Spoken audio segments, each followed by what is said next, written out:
जोगे तथा भोगे दो भाई थे। दोनों अलग अलग रहते थे। जोगे धनी था और भोगे निर्धन। दोनों में परस्पर बड़ा प्रेम था। जोगे की पत्नी को धन का अभिमान था, किंतु भोगे की पत्नी बड़ी सरल हृदय की थी।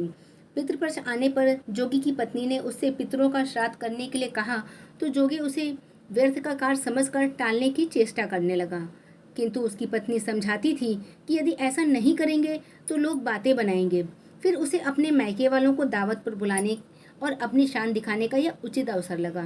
अतः वह बोली, आप शायद मेरी परेशानी की वजह से ऐसा कह रहे हैं, किंतु इसमें मुझे कोई परेशानी नहीं होगी। मैं भोगे की पत्नी को बुला लूंगी, दोनों मिलकर सारा काम कर लेंगी। फिर उसने जोगे को अपने पीहन न्योता देने के लिए भेज दिया। दूसरे दिन उसके बुलाने पर भोगे की पत्नी सुबह सवेरे आकर काम में जुट गई। उसने रसोई तैयार की, अनेक पकवान बनाए, फिर सभी काम निपटा कर अपने घर आ गई। आखिर उसे भी तो पितरों का श्राद्ध तर्पण करना था। इस अवसर पर न जोगे की पत्नी ने उसे रोका और न ही वो रुकी। शीघ्र ही दोपहर हो गई। पितर भूमि पर उतरे। जोगे भोगे के पितर पहले जोगे के यहाँ गए तो क्या देखते हैं कि उसके ससुराल वाले वहाँ भोजन पर जुटे हुए हैं। निराश होकर वे भोगे के यहाँ गए। वहाँ क्या था, मात्र पितरों के नाम पर अगियारी दे दी गई थी। पितरों ने उसकी राख चाटी और भूखे ही नदी के तट पर जा पहुँचे। थोड़ी देर में सारे पितर इकट्ठा हो गए और अपने अपने यहाँ के श्राद्धों की बड़ाई करने लगे। जोगे भोगे के पितरों ने भी अपनी आप बीती सुनाई। फिर वो सोचने लगे, अगर भोगे समर्थ होता तो शायद उन्हें भूखा न रहना पड़ता, मगर भोगे के घर में तो 2 दिन की रोटी भी खाने को नहीं थी। यही सब सोचकर उन्हें भोगे पर दया आ गई।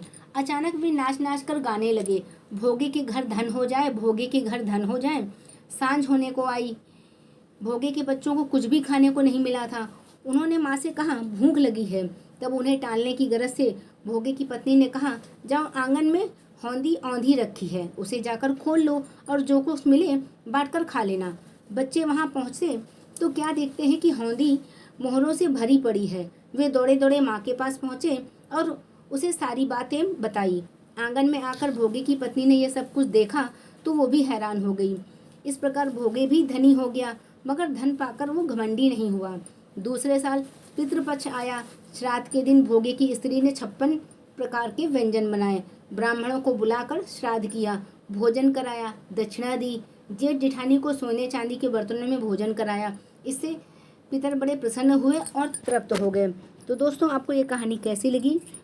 अच्छी लगी हो तो कमेंट सेक्शन में आप लिख के ज़रूर बताइएगा। पितृदेव